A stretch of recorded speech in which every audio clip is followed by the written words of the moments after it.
ងបាច់អីបើមានក្បាច់ថ្មីជុំបណៃប្រាប់ផងឆ្នាំនេះគេមានក្បាច់អីបើមានក្បាច់ថ្មីជុំបណៃប្រាប់ផងពី3ឆ្នាំហើយណាបងរកក្បាច់ដដែលបត់ថ្មីចេញមកកណូអត់មានក្បាច់អីរំចូលនឹងគេនិយាយគាត់ដើរចូលវងមិនចាញ់បាច់រំលយបក៏ដែរខ្ញុំវិញនឹងអង្គុយសង្គមមកមើលទីតងពីក្បាច់គេមើលព្រាមរួមព្រាមដូចជាមិនកើតមិនទេឆ្នាំនេះខ្ញុំជើរំណាព្រោះរងបាច់ចាស់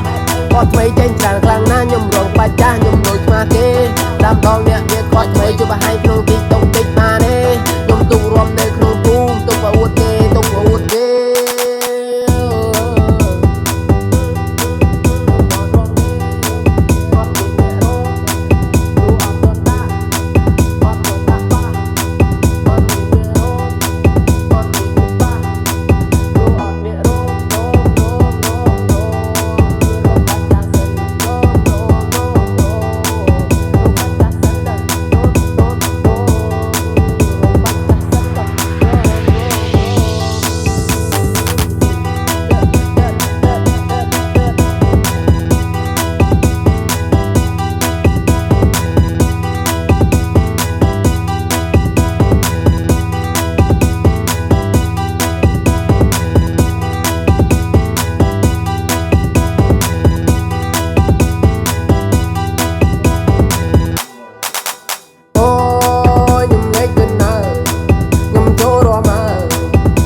ចូល